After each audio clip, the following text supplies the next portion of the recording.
This week's episode is brought to you by The Simple Pour, featuring our signature drink, Horsepower. For all of your beverage concierge needs, head on over to The Simple Pour. Simple name, extraordinary taste. Enjoy the show. You are now listening to the Pour Horsemen podcast. But pouring up is a lifestyle. Follow us on Instagram and Twitter at The Pour Horsemen. Also subscribe to Apple and our Spotify podcast, The Pour Horsemen. Let's get it. Crack in the kitchen, Lil Raw's on the mission.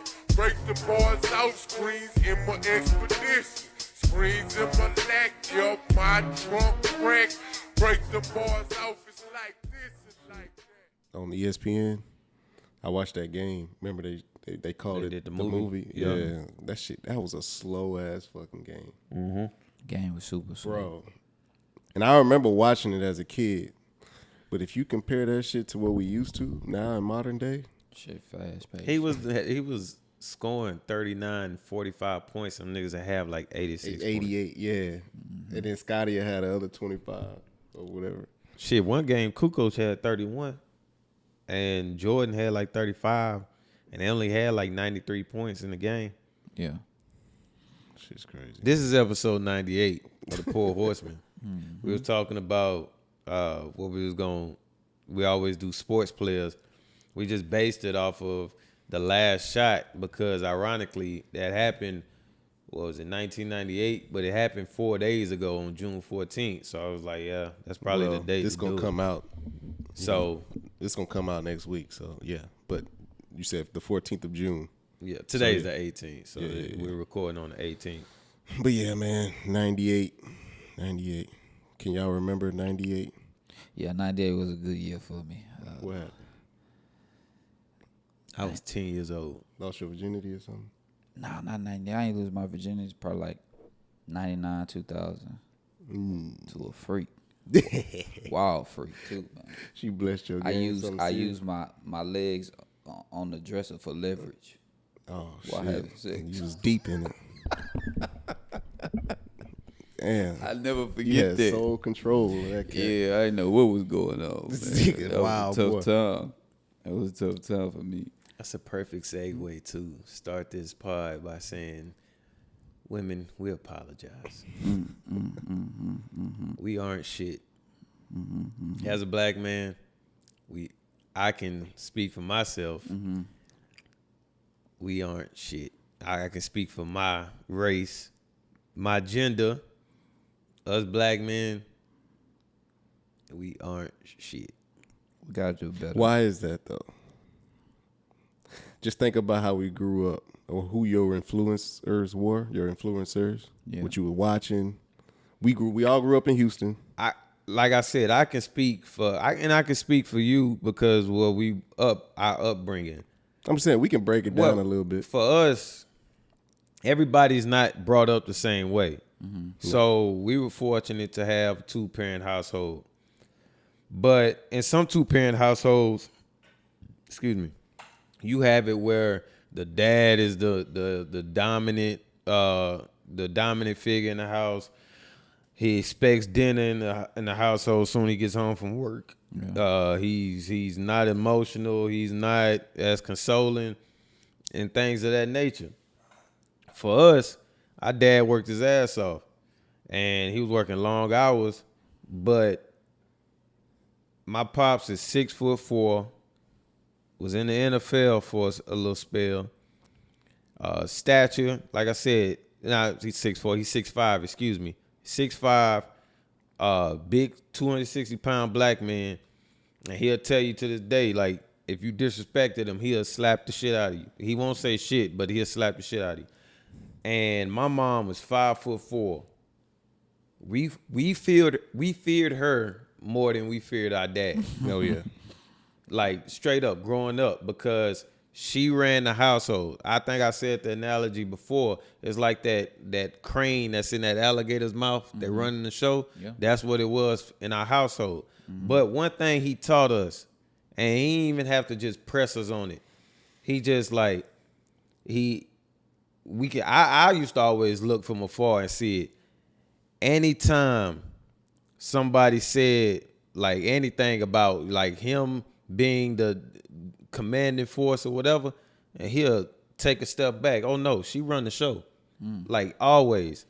So all that misogyny shit, I never saw fit to gravitate to that. I never thought personally, oh, I just gotta have my thumb on a woman and just, do all that shit. Now for me, I always kept it G. Like I wouldn't allow myself to go out of my character for a woman in regards to like if shit went down for, how niggas fuck up and then because a woman cheated on him or some shit like that and they go out of his way. Nah, that shit ain't happening. And then they'll disrespect her or put their hands on him. Nah, I was petty. I just like go hit your friend or something. By hit, I mean have sex with her.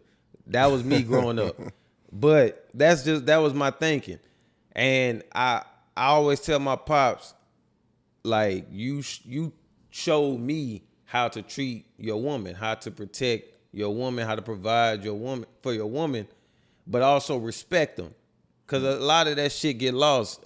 And then it's brought up like in the 60s and shit where women be like, niggas be like, man, why we can't have relationships like our grandmothers and shit, like our grandparents. That's because the grandfather sometimes wasn't shit, but the grandmas couldn't leave because they couldn't, you know what I'm saying? They couldn't do shit. And it was almost like a business structure because I'm relaying that to our folks.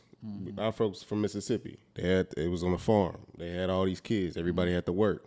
And then my grandpa, he had his businesses, but he was also running the farm. My grandma was running the farm. All the kids was working. So it was kind of like that was the structure where if the father was out doing, whatever he was doing in the streets, not saying my grandfather was doing that, but for one, there was no technology. You wouldn't know unless the mistress was out, talk of the town. Right. But if it's just like, hold on, don't go ahead. Not to cut you off, but deviating from my point. What I'm saying is, a lot of the women back in the day couldn't provide for themselves, and then it wasn't even their fault. The laws wouldn't allow them to provide for themselves. They were set back even further, and so. In this day and age, niggas still think that's where it's at. And that's where we at now, where all these women are looking for us to provide for them. Not to provide, to protect them, but we ain't shit. And I say that because a woman died this week and she was on the front lines trying to get shit done for us. And she depended on a black man for shelter, and he took advantage of it and then ultimately killed her. Say her name. Her name is Toya, and let me read her name. I don't want to mess up her name because it's Oluwatoyin Salua. I hope I said that last name correctly. But she was a 19-year-old woman, and she was on the fucking front lines. And all she wanted was some shelter because she was out of her means. And she damn near live tweeted her fucking assault. And nobody was there to help her. That's the world we live in now, where not only we fighting the fucking police, but the same women that are trying to help us, we fucking over them. You seen it, and just to go hand in hand, you seen the viral video of the guy hitting the girl with the skateboard. I don't know if y'all seen that. Yeah, like that's what I'm talking about. Like it's some fucking peons. That was a black guy? It was a black dude from Harlem. They said the story was he tried to holler at her and she was like, "Nah, I'm good." And then he hit her with a skateboard. That's the story. I don't know if that's true. And then it's another case. A dude in school slapped the shit out of a black girl because I don't know what they was talking about, but slapped the shit out of her. And then you got these niggas recording them throwing a black girl in a dumpster. Wow, yeah, man. Like it's like And it was fucked up too. It's a lot of niggas that'll be like tweeting, oh, we gotta protect black women or this and that and the third. And then if you go search their shit, it's a whole fucking contradiction. You'll see some shit from 2 weeks ago. Ah, bitches ain't shit. Or before all this George Floyd shit. Man, these bitches ain't shit. Blase, and all that. Like, it's fucking peons out here. And these women are looking for us for protection. And they can't get it because there's some fucking peons out here. I tweeted out today that black women are the most beautiful thing on this earth. And I mean that, through these instances that Casey is talking about, us not protecting our black women and slapping them and throwing them in the trash, recording them, and man, that shit is whack, bro. We need to protect our black women. We need to come together. Black men, we have to do better. Like, bottom line, no matter how you was brought up, everybody has a mama. Everybody has a sister.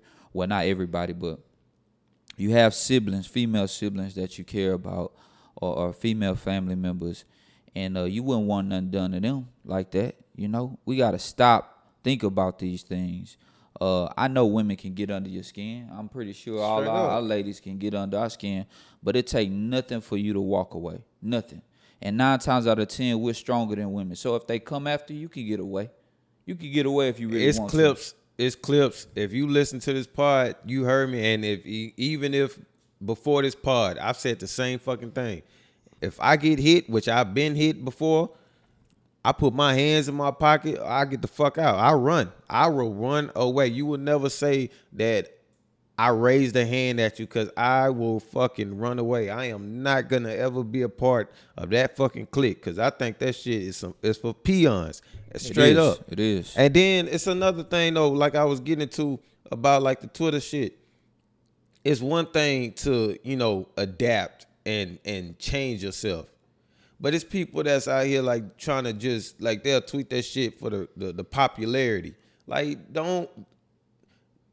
these women aren't asking for a popular tweet, asking for fucking protection. And it start off with us actually adapting. It's still like we got shit in our goddamn realm in our world with Captain Save-A-Hole and all that shit and all that. That shit exists. And it's some women out there that it was going after. You know what I'm saying? Because it was some people out there. You got gold diggers. Titles didn't show up for nothing. You know what I'm saying? Those titles came with the actions by some people. Okay, well, and there's some niggas out here that does it too.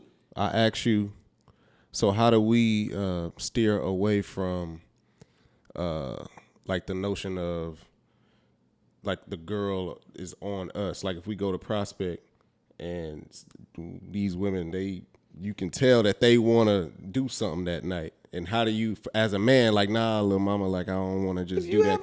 If you're in a relationship and you don't want to do it, you just no. I'm really talking to the young brothers out there that's just out here just trying to get some pussy. Like they just going out and doing stuff. You going away from what I'm talking about though. Like, we're not on that shit. That's still the same. That's not no fucking protecting. I'm talking about. But it's the same realm of everything you just said about. It's the same realm of everything you just said. It's about the gold diggers and all that. Like, yeah, it is, because it's all in our community. I wasn't focusing on that shit, though. I know, but it's all in our community, though. Dog, what I'm saying is this.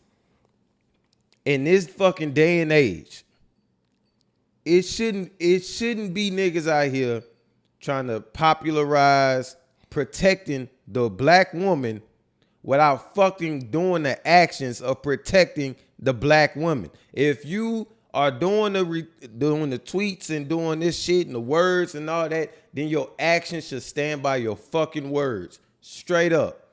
I'm like, I can't reiterate how much this week has pissed me off by how I had to miss work. Like, I almost had a fucking breakdown mentally. Nigga was going through the shit, because I'm still going through shit with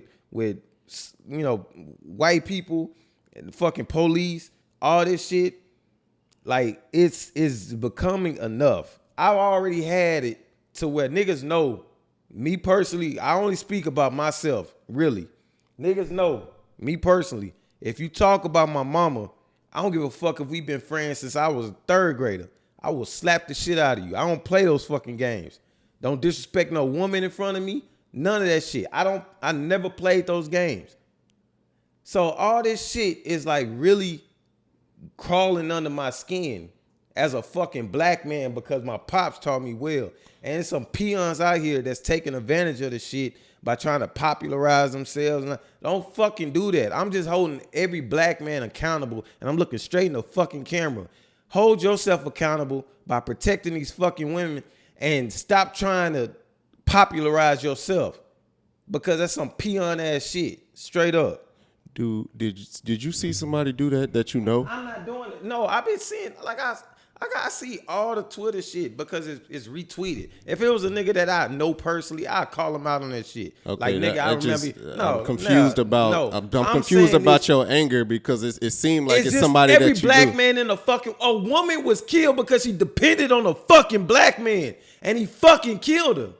Like some fucking peon ass shit. Like straight up.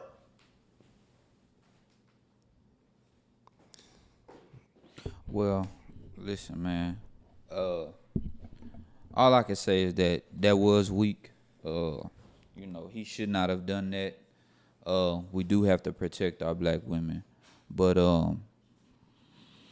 man, every man, everybody wasn't fortunate enough to be raised the right way. I could say that honestly, how to treat a woman, how you're supposed to go about the proper way of doing things. Kay was talking about y'all upbringing. I come from an upbringing of a single parent household where my mom did everything, and y'all had a father in y'all life who taught y'all kind of the right way to do things, and like Kay said, treat a woman and this and that. Well, I didn't have that, and I seen my mom have a man that didn't do right by her and stuff like that, and it showed me, okay, this is what I don't want to be. This is how I don't want to treat a woman like this. But I knew, because I was smart enough, which a lot of people aren't, Kay. Mm-hmm. They're not smart enough to see, my mom is a queen. She's a warrior. She's a warrior. To raise 5 kids alone in this world, in this society, bust her ass, work 2 jobs, still provide shelter, food, clothes, everything. Like, she's a warrior. How could you treat this woman bad? You know what I'm saying? But it takes a certain type of individual to see, all right, this is something that you don't do. Well, other peons, as you call them, they look at women and think that they're supposed to, do whatever they say, or, it's a sick mindset, man, and I wish selfish. It's horrible. You know what I'm saying? And I wish we could do better as black men. But a lot of people out here need therapy. A lot of people need counseling. Yeah. A lot of people need some help. You know what I'm saying? But you're right for holding everybody accountable, and I applaud you for being angry about this. You know what I mean? It's a sad situation, man. It really is. It really is. But let's segue into something different, man, because that's, Rest in peace, Toya. Straight up, rest in peace, Mom. Rest in peace, straight up. Let's talk about 50-15. I told y'all. I told you. I knew it was somebody. I knew it was somebody black. I knew that. I knew it'd probably be somebody from the neighborhood. It'd probably be somebody who was mad about those dress code rules being like somebody. I also had a thought that maybe it was a competitor, but I don't really know who would be competing off Alameda. I saw an interesting ass theory. Let me tell you. Let me hear it. All right, so it's a she known on Twitter. My girl actually knows her. God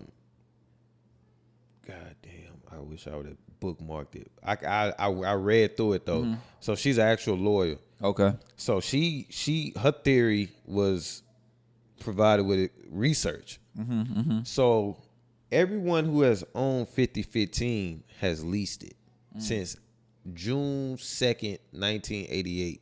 No, I'm sorry, January 2nd, 1988. Wow. Because a white woman actually owned that land. So the white woman died June 4th this year. And then the dress code shit came out 2 days after. And so her theory was that white people are behind it. And the black people that were used are actually, like, you know what I'm saying? They were told to do it. They were told to do it. Okay. They was henchmen. Yeah.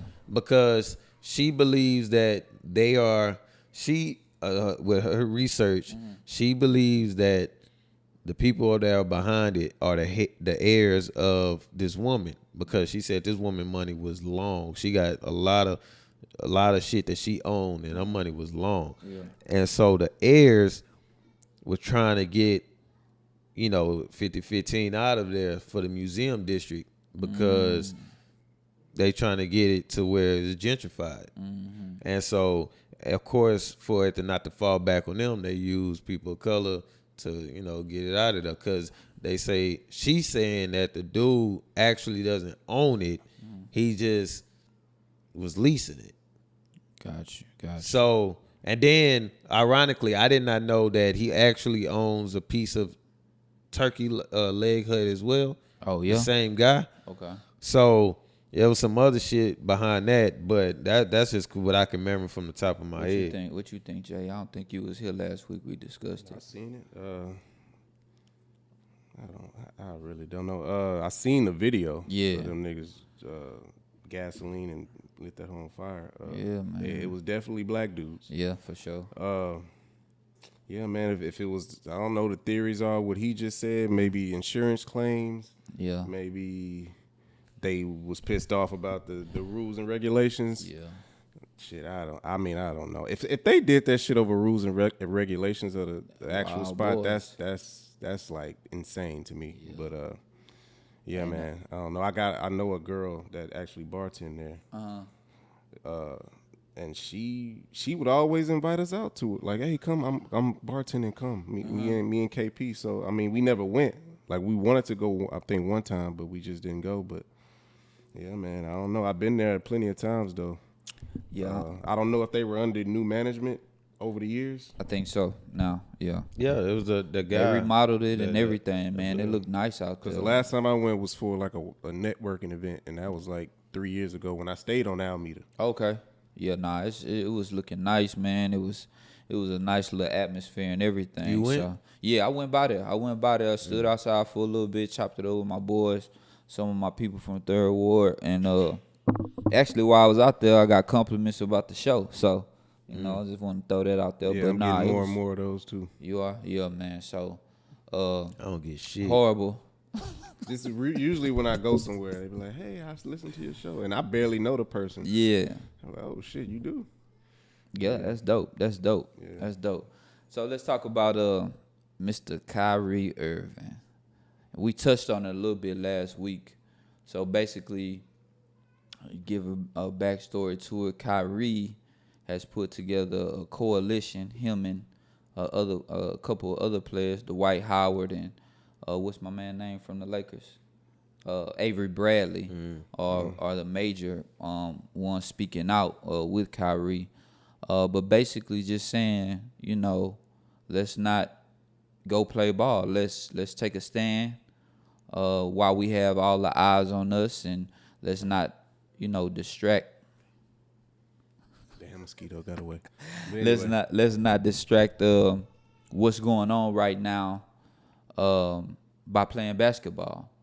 And then you have former athletes. I know Casey want to get into the former athletes who are making remarks about the situation. But hold on, I want to touch on that. So I wasn't here last week. Yeah. So my thing is, first of all, what are y'all gonna do? Yeah. Pushing the movement forward. What y'all gonna do? Y'all not gonna play, but what are y'all gonna do? Is there a plan in place? No. Is y'all just taking a stand by not playing? Mm-hmm. Like what are y'all gonna do to further the movement?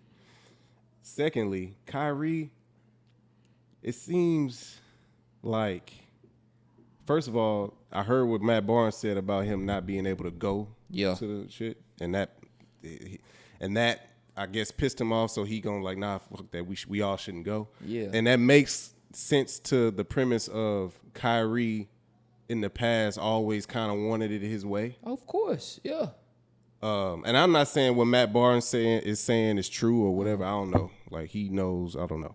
But I'm just saying from Kyrie's behavior on the many teams he's pattern, been on, you can tell. these last 3 teams, Cleveland, Celtics, and Brooklyn, like he always, first of all, he can't play 20 games without getting hurt.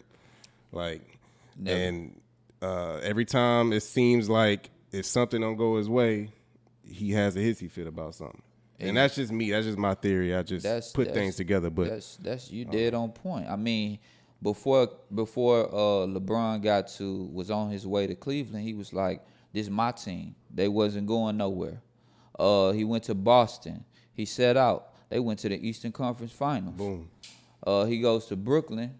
They have all these high expectations. He can't even play a full year. So this dude here is one of the most ultra talented players that have ever graced a basketball court. Let's not get it twisted. Let me, before you go into all that, Go also put in that LeBron, when they got that fucking title without him, Of course not. he made that shot. Of course not. 40-point games. That's fine. I'm just saying, don't leave that out too. You can't just say one side of the table. What we talking about is his hissy fit ways, Yeah. his whining ways, his play on the court when he's on the court and available is top notch. We can't. There's nobody that would debate that. I wouldn't even debate that. Yeah, I love watching Kyrie play. All I said was he seems to get hurt out. He can't play a whole season. And every time there's something, a contract coming up, or there's rumblings about his leadership and all that shit, like he wanted to leave Cleveland and start his own thing. Like LeBron, they said LeBron even told him, like, yeah, this your team, cool. I'm just here to facilitate. Let's get this ring.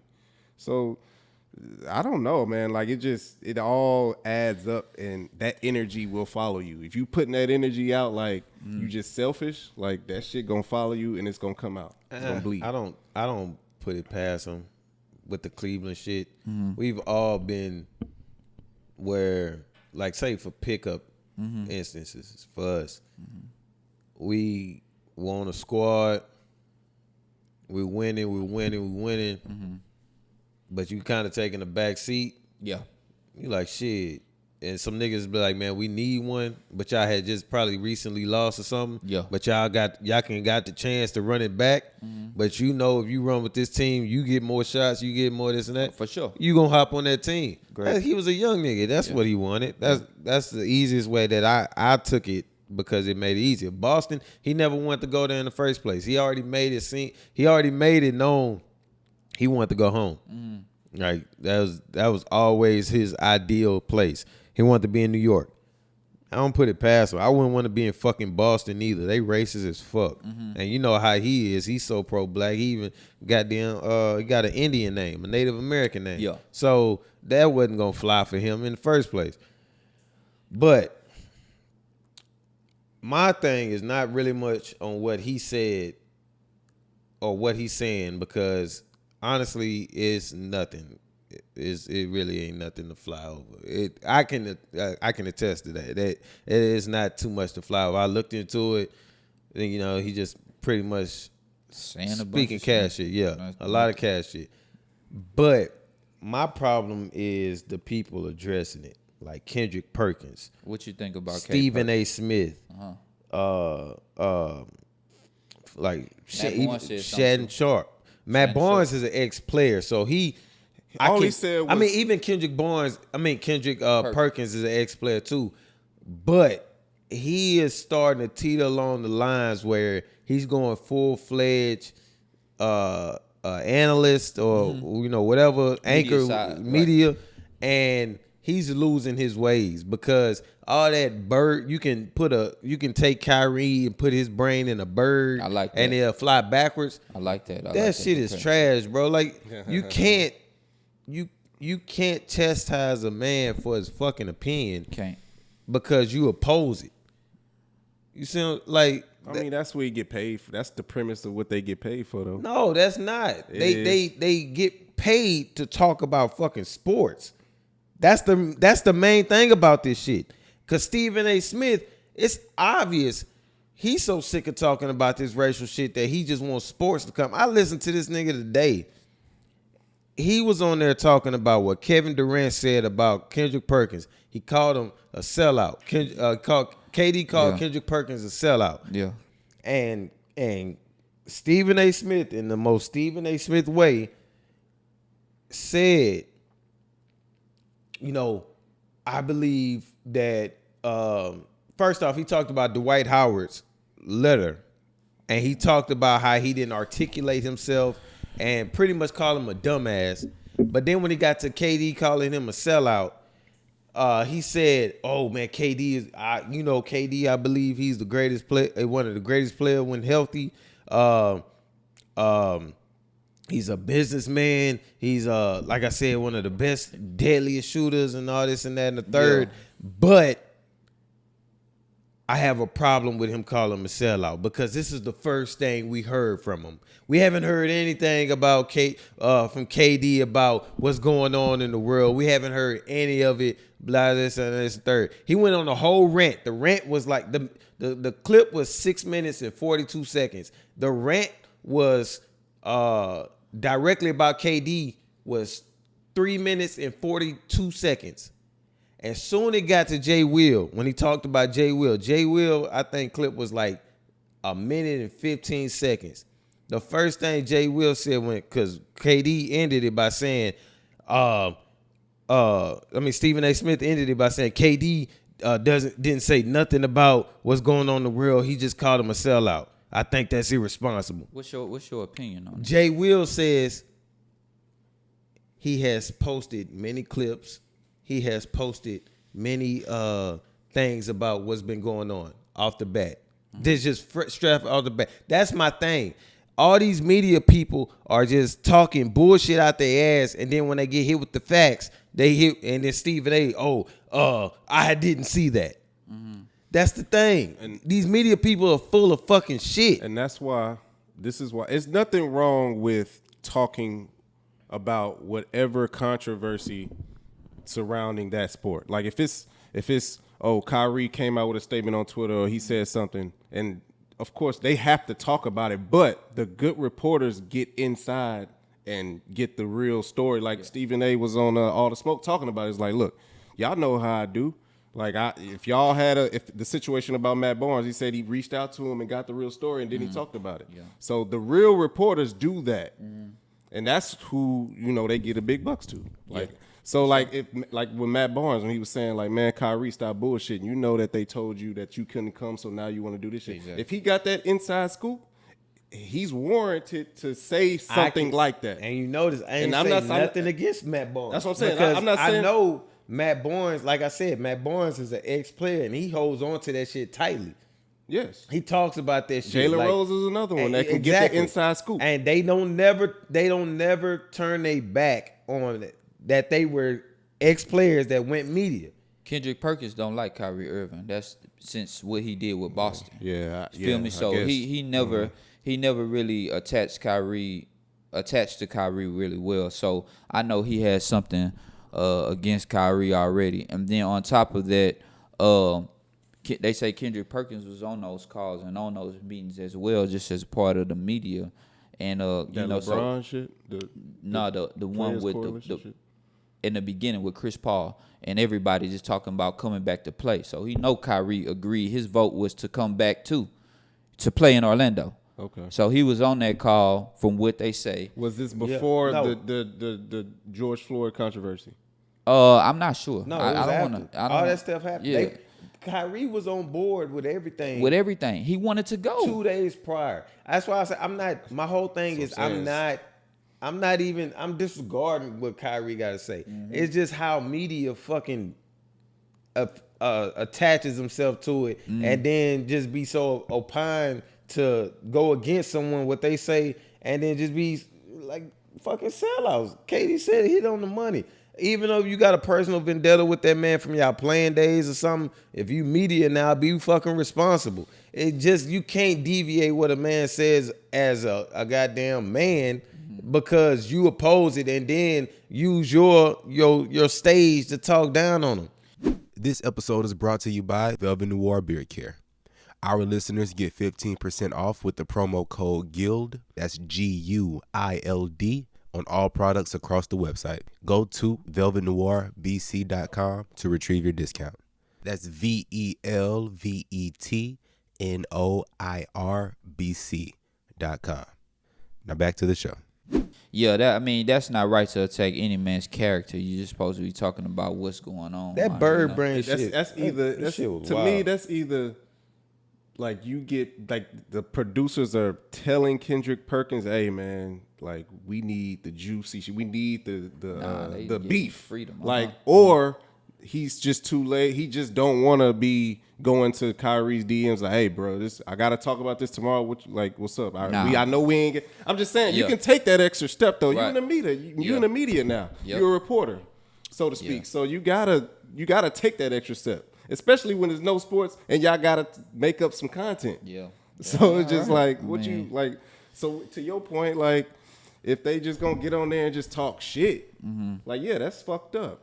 Yeah, now if you're a reporter now, take the extra step and try to see what the truth is, and then just talk about it in your witty way and try to have a hot take or whatever you're gonna do, but don't just steer the man down because he got a difference of opinion. Different. I real life hope podcasts just start taking away from this shit. Like the Autumn got it already is. Slowly First Take, the Shannon and Skip joint. Like I mean, Shannon cool. I love Shannon. I can't lie. I mean, I'm so sick of these media people just like being able to be on the stage to talk bullshit. Even Charlamagne to this point, like all these people are just talking so much bullshit just to hear themselves talk or become a fucking viral clip. That is fucking trash. Is it because you don't agree with some of their rhetoric or what is it?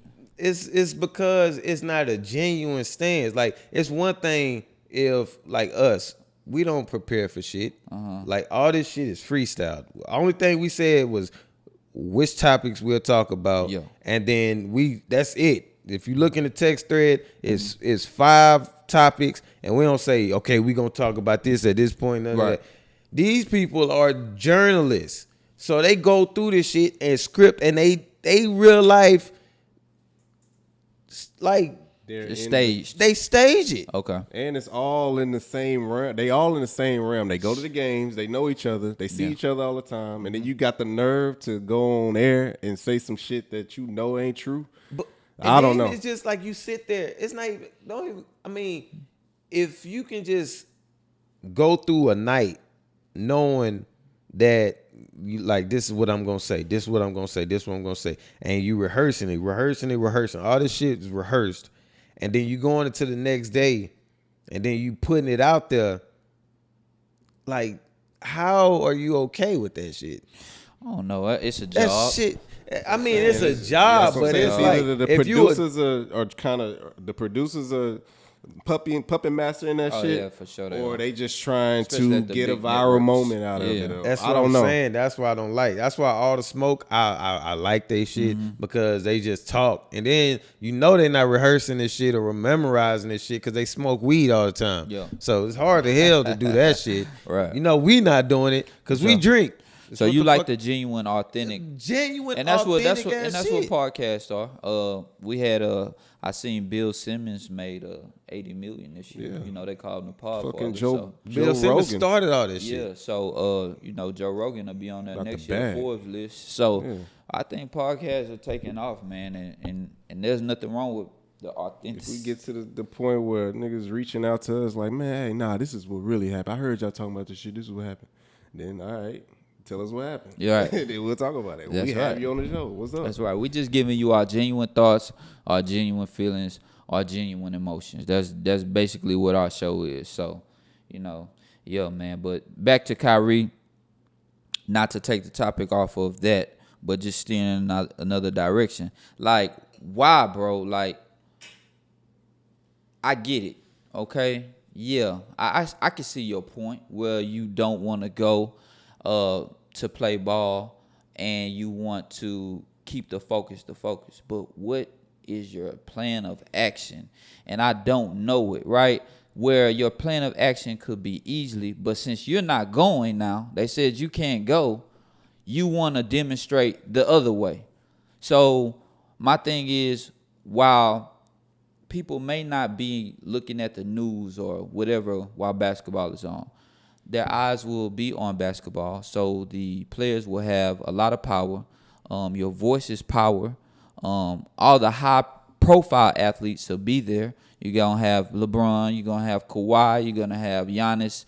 And all of them are black players, man. So I think that they could use that money, because if they don't go play, they're going to lose a lot of money going into next year and the CBA and all that type of talk. And these players need money to put back in the communities and all that stuff. So it's a lot, man. Why we don't act like this hasn't been the forum for athletes anyway? Like for civil rights or for a movement. Like Muhammad Ali,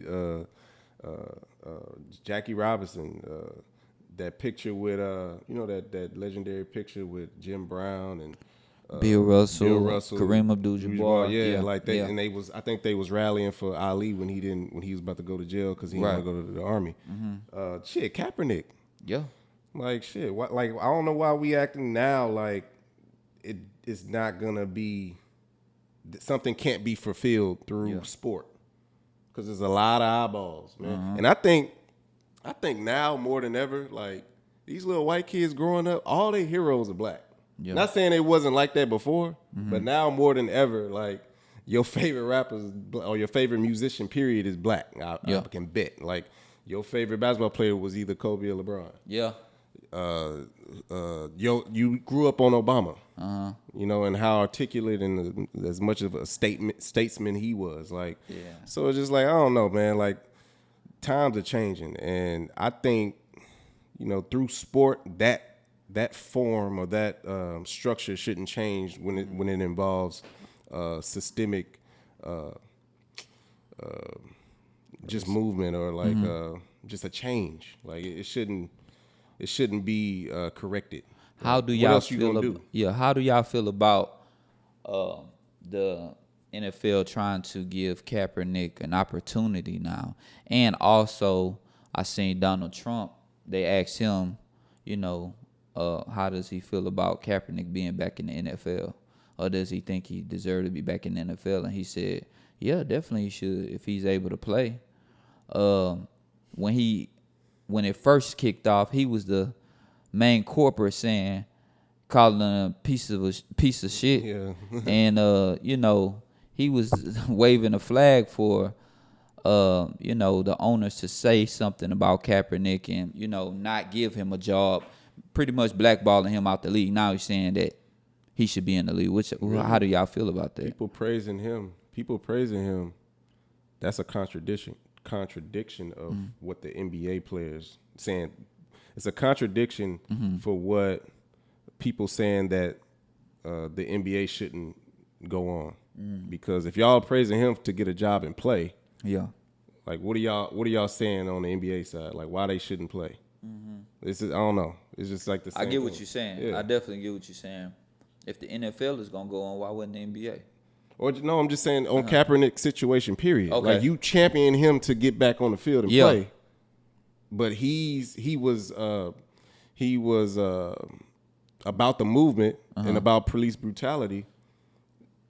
Kyrie is saying, "No, we shouldn't play. We should focus on the movement." So it's just like, I get it. I get what you're saying. Yeah, I get it. What are we doing? Like, what are we doing? Like, that's a contradiction to me. Man, how do y'all feel about coronaviruses? With the whole Kaepernick shit. Oh, Cap. I'm sorry. Trump, the whole shit feels forced. Cap is what, 34, 35 now? Possibly, I don't know his age. Something like that. I know I think he got 2 years on me. Yeah. 2-3 years on me. So if he's like 34, 35, he's 32. Damn, he's my age. Fuck. Yeah. And he been out the league how many years now? 5. He been out the league 5 years? Hasn't it been 5 years, producer? 2016. Oh, 16. So That was his last season. okay.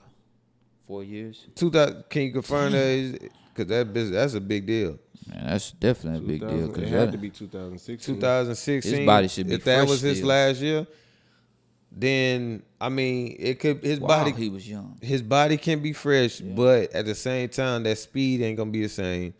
He already wasn't just the most elite passer. To just keep it all the way 100. As I mean, it could be like sports.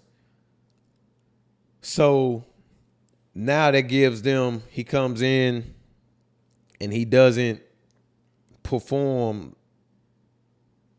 like they expect him to perform. Then that gives them we gave him a try. Y'all wanted it. We gave him a try. He didn't say, bullshit. But because I saw that the Chargers was saying that he fits.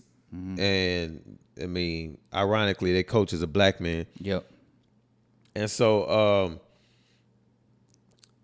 like I said, it feels forced, but I'm still rooting for him.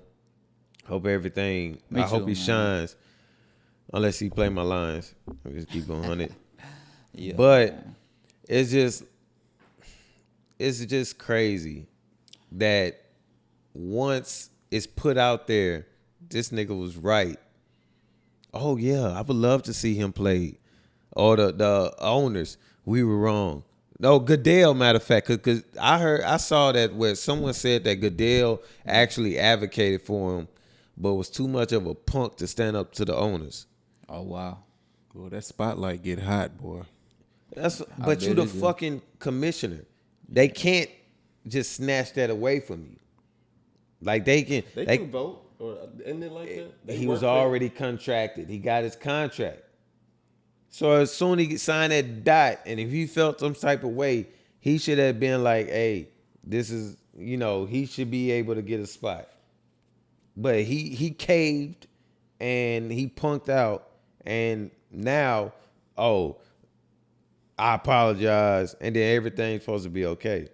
This man lost 4 or 5 years of his fucking prime because of a punk and some, racist ass owners. Yeah, when it was obvious and it was said, and he did it on the knee. He got on the knee because of a army man told him that's the most appropriate way to, not stand up for the. Yeah, people just don't want to It's hear that. fucking crazy, People dog. just don't want to hear that Man, I'm truth. so sick of this shit, bro. This week has been. Hey, and Roger Goodell make Adam Silver look like the golden child. Oh, for sure. Nah, I fuck with And Adam he commissioner. Adam Silver is the I greatest fuck commissioner. Yeah, I fuck with him. You got baseball players asking Adam Silver, like, what I can we seen do? that. Yep. You're absolutely right. Yeah, Adam Just Silver's you gotta give some power to your people, man. Yeah. Like that's it. Just commission some shit. That's it. Just fucking. If you got a guy like LeBron, a straight narrow guy like LeBron, never been in no trouble. He's a leader. This, that, all of the above. Like, listen to him. You got him and Chris Paul leading the way of the Players Coalition, and just sign the dotted line, and that's it. Make your statements. Do what's right, man. It's right and wrong, man.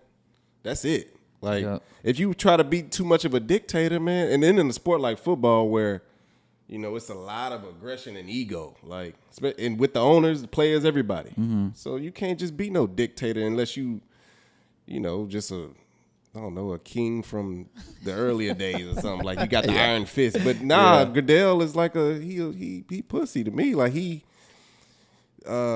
crumbles.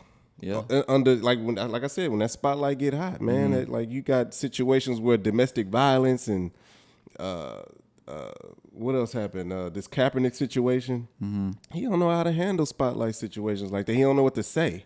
Mm-hmm. Then he brings people in like Jay-Z to help him, like just to get that what do they call it when like a I guess like a not like a puppet, but like a when you bring somebody in just like for show, like showing like, oh, okay, here's my better side. Like, so you grab somebody like Jay-Z and do a conference with him and then let him talk and let him get his points off. Yeah, I agree. But nah, like you the commissioner, like. Oh, that shit it's been a week.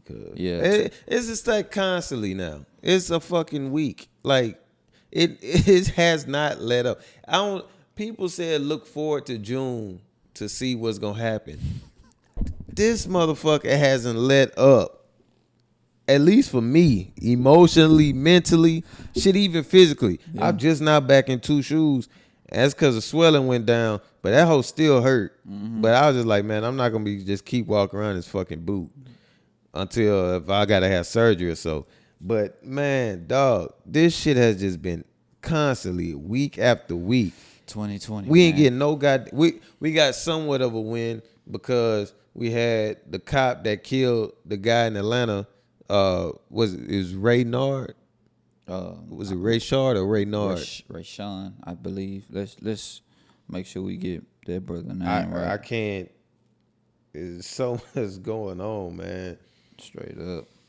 You had Ray Nard Brooks. Ray Nard Brooks. You had that. You had the you finding black men hanging from trees. Hey man, I ain't gonna lie to y'all, man. I kind of somewhat disconnect from shit. Like I be on, you scroll on your shit and you come across a news segment on whatever Shade Room, whatever you follow, Fox News, whatever the fuck you follow. And you click on their whole page and you see what they've been posting all day, and then it's just like built up like negative energy and shit. Like I've been protecting my energy from everything that's been going on. Okay. Like from now, like, cause you can't take all that shit in. It's too much. It is. Like another black dude just got killed, got gunned down for, cause he stole the taser, and he like, why would you shoot? You just lost a foot race. That's Ray Nard Brooks. Yeah, you just lost a foot race. You get his license plate and just go arrest him later. Yeah. Like, it's honestly like it's so emotionally crippling for me, because I always talk about that event that happened in OKC regarding me and the police. But for me, it got to the point, especially with that, it got to the point where it's like, it's always been a survivor's guilt, because I raised my fist to swing on this cop. And I always talk about, I felt like it was the grace of God. I honestly feel like something turned me not to swing on this man. And like simultaneously, I started punching out glass because I was that mad. I got pepper sprayed and that shit hurt. That shit stung. And it was for no apparent reason. I wanted blood. I wanted that cop's blood. And it should have been like straight up. It should have been handcuffed yet? Huh? No, he sprayed me right in front. And then you punched the glass. I went to pivot, like straight up, left foot down. I went with the right, and I'm about to hit him with a haymaker. I'm coming at him with the haymaker. And I swear to God, it felt like something turned me. And then I started punching out glass. It was almost like I did a pivot with the basketball. Mm-hmm. And I just started punching out glass. And that's when the cop tried to arrest me, couldn't. And then like 4 other cops came, and then they bum rushed me, slammed me on the ground, roughed me up, and then arrested me. But it's like I did all that shit and spent the night in jail. Mind you, Ray Nard, he took the taser. They say he reached for the waistband for the gun or whatever, blase. But it doesn't justify losing a life. You got other kids that died. Literally, a kid died for having a toy gun. It did nothing wrong. Like all that shit, every time another black man dies, I personally feel like, yo, how the fuck did I get away with, actually showing that I'm about to swing on this nigga and I'm still here? It's not like I'm questioning God. Yeah. It's just like, dog, and it's fucked up for me to even feel like those cops would have had a justification to these fucking standards to put one in me. It's fucked up. I shouldn't have to feel that way, but that's how I feel constantly. And you would think these cops would ease up on black folks. Like even just the confrontation of like if somebody's speeding, like I ain't got time for that today. Or just like you would think they would ease up on the engagement of them and black folks on the street. At just on the highway, street, whatever. Like unless it's a call for somebody just being completely out of line. They taking this shit on another level. That shit is crazy. They said a lot of the Atlanta cops walked out today. Yeah, Unity, and a lot of the cops that's still on the job are not taking 911 calls. So, that shit is crazy, man. This stuff is very frustrating for all of us, as we could tell. My man KC was bubbling sweat at the beginning. I could tell that, these things have made him angry, and I know the month before I was pretty upset and going through a lot. So what I say to all of us out there is just stay strong. Stay as far away from the cops as you possibly can. And if you're in their presence, just do what you got to do to get home.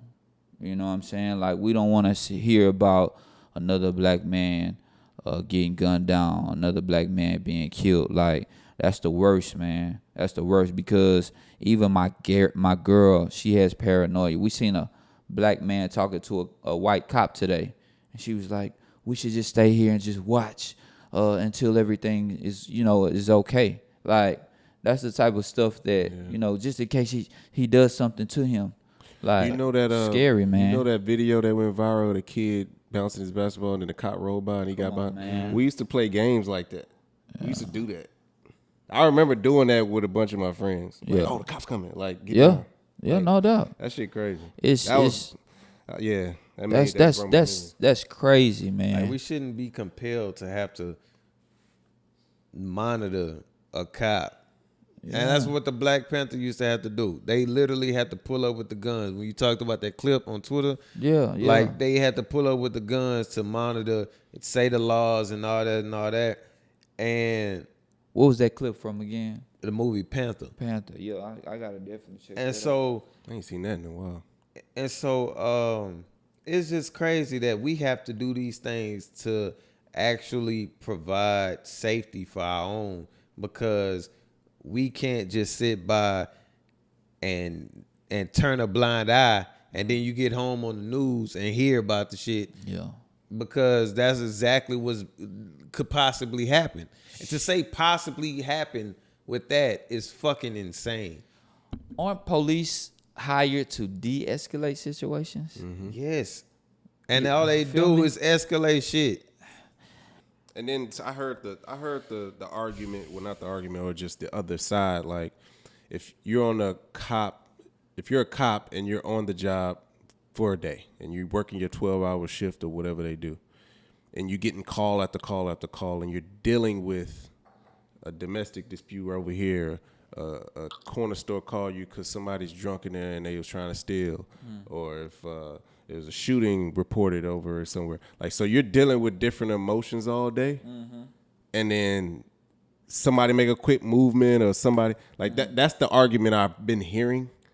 But you still, where's your training? Yeah. So that's what I thought about. I was like, okay, so how much training do you have? How long do they train y'all? How many times out of the year do y'all have to go through this? What are the training practices? You know what I'm saying? Like, psychologically and situation. What do they call it? Like, when they put you through a situation, you got to de-escalate. So how many times y'all do that a year? Like, exactly. So it's just like, when you go out, that's no excuse. If this is your job, this is what you sign up for. You got to deal with people in their everyday life, and you're gonna get calls, and you got to de-escalate. And going back to you calling, those guys, let's just say the bad black guys, peons. It's a lot of peons on the police force. So, for sure. So when they see a big black guy, let's just say y'all are like 6 foot and up, right? So y'all get out the car. Immediately they're intimidated. You know what I mean? y'all ain't showed no signs of nothing, no gun, nothing, but they're intimidated. Why are they so intimidated You got the gun. of us black You kn- people, man? What you know- can we do? You know what I think about what cops are? I always say cops were either, when they were in like grade school, they were either bullies that peaked and are miserable in where they living now. Yeah, They were either the bullied yeah, that became fed up and got some power and now are just invoke, like, you know what I'm saying, putting it out there. yeah. Or they just flat out racist. And ironically, all three of them correlate Yeah. because, and then also for the black people that are cops, there are some, and majority of them are black men. Yeah. It be those black men that are the friend when white people be like, I got a black friend. You know what I'm saying? Like, if you notice on any movie or something like that, that one black henchman that be in the crew of the whites, that guy's the cop. That's crazy. What's my man name? What's the funny guy, big dude? He be with Seth Rogen and all them. Who? No, the black dude. You know Oh, him. Robinson. Robinson, yeah, like that type of character. Like he's just the I black get guy. what you're saying. Just the token Nah, I'm not black gonna guy. get that to him I because know, he I'm a just- real nigga. I know, but I'm I'm just talking saying about what- motherfucking the henchmen or one of them like peon ass niggas. Like I watched Brink with my son the other day. Black Power Ranger was in that hoe with the fucked up edge up. That type of guy. Well, Like, yeah, that type of guy. that type of guy, Yeah. just like keeping it on peon, goddamn peon. And so, and then most of the time, as we seen it in the clip, the black women that are officers Yeah, are the one that's holding down the communities. for sure. For instance, case in point, my best friend, my ace, Tati, she went from an officer this week to a special agent. She been hell bent on trying to, and she lives in Tulsa.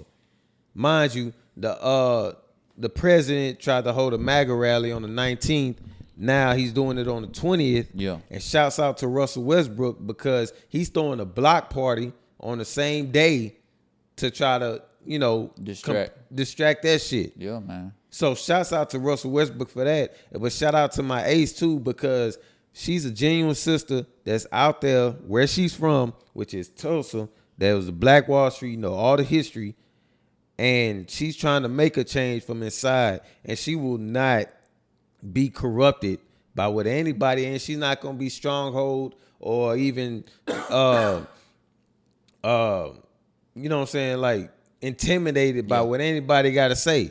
She done climbed up the ranks and she's right there, and she can definitely down the road change up some shit. Shout out to Tati. And man. it's always the women. And it goes back to what I was saying earlier. We always talk about protecting our black women, which we should be doing. They've been holding us down from the jump. protecting us. Malcolm X got killed because he was going against how the Muslims was holding down the black woman. So it's just a full circle of this whole episode. The black woman is what's holding us down as black men, and we have to stop fucking over them. That's for sure. J. Cole got that lesson firsthand when he decided, out of all the shit to talk about, he bring out this woman, No Name, and she put him in his place. Twitter put him in his place. And he humbly accepted it. He posted her song that's about him. And if that's what he had to do to learn his lesson, shouts out to him. He's actually adapting, making a change rather than making a rebuttal. Ain't no but, ain't no because, none no justification. Own up to your shit. Hold yourself self accountable. Be self-aware. Stop fucking over these black women. Protect them because they holding us down. Can I get some context on that J. Cole? So he put out the song. He didn't say the No Name's name in the song, but he was saying about a girl put out a tweet and saying she put out a tweet initially. I don't know what it is verbatim, but it said, "Y'all favorite rapper ain't out here, bigging up the movement or whatever." And what's crazy? People speculate that it was actually about Kendrick Lamar, not even about him. That's what I'm saying. And so if he took it that way, and which he did, Yeah. she was like, she gonna put it right back on him, and she did. The lyrics that she put out, the song that she put out, right on the money. Cole allowed to have feelings though, and he wrote those feelings in that song, and in that song, what I got from the lyrics, he was really saying, "Hey, listen, I don't know as much as you know. Teach me, show me the way. I can learn some things." And then she came back and she said what she had to say, and like you said, I think he accepted it. But in how he said it, he was pretty much watch your tone. I heard that. I heard that too. No, you don't do it. First off, I take it from our brethren. They said you can't tell a woman to relax. Whatever you do, you don't tell your woman to relax. I gotta tell my woman to relax. I ain't gonna lie, I do. Well, you don't tell someone to watch. You can't Watch your tone is a little different. You can't say it sounds how I deliver my message. Yeah, it sounds you know a what I'm little saying? yeah, for sure. Now you can say if the words are like for me, I don't never get on. Hey man, you better watch how you fucking talking to me. No if doubt. your tone is loud. Yeah, for sure. I I get it. tell you, look how I'm talking to you. Now you know what I'm saying. But if you say, you bitch, hey, you gonna watch how you fucking talking to me. Right. That's the difference. You don't tell no black woman watch your tone. Yeah, you don't. I get that for sure.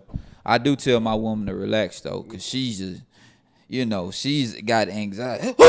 Like, hold on, man. And then it's our job to get him back down. Calm him down. That's the job that a man has in a relationship. It's to bring it back down. On that job. Mm-hmm. Now, if she already stated to you that she don't like being told to relax, and you still do it, are you doing that job? No, in so many words, you can tell them to relax. No, what I'm saying though, if she tells you, I don't like when you tell me to relax. Don't tell me to relax. But you feel like your job is to get her relaxed, and you still telling her to relax and all this shit, but she gets upset. Are you doing your job? I will go about it a different way because my job still is to provide her comfort. So if I'm telling her something, I would hope that she would take in what I'm saying. What is that? That is adaptability. Yeah. You got to be able to adapt. Yeah. That's exactly what I'm fucking telling black men, whomever watches this, Phil just put it out there.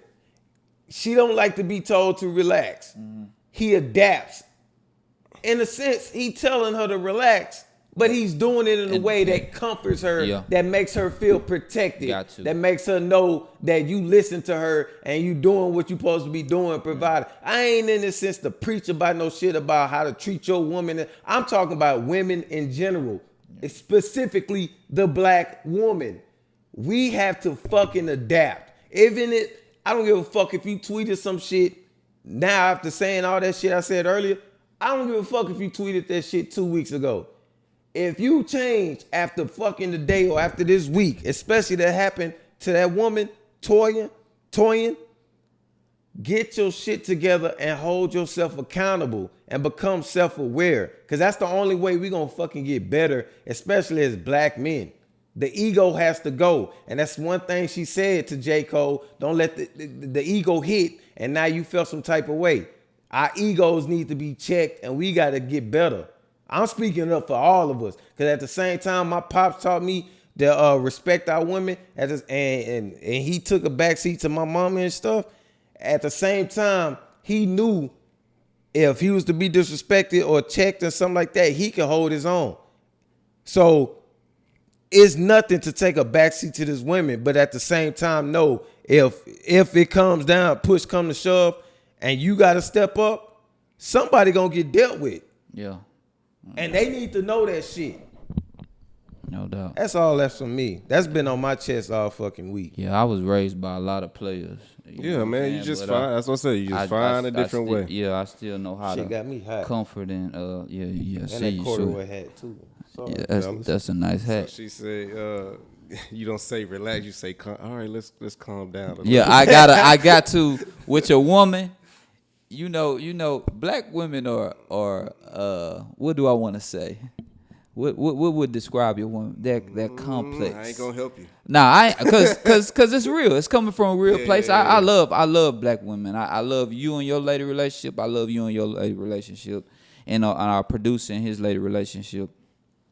Black women, they are the most beautiful thing on earth to me. They're very complex, but we are able to deal with it. You know, if we choose to deal with it, we should be able to comfort them in any way possible. Because they go through a lot of emotions. Women, period, go through a lot of emotions. They got to go through a lot of things bodily that we really don't have to go through. You know what I mean? So, you know, I just always feel like it's our job to never disrespect a woman, bro. You know, never disrespect. You can just walk away.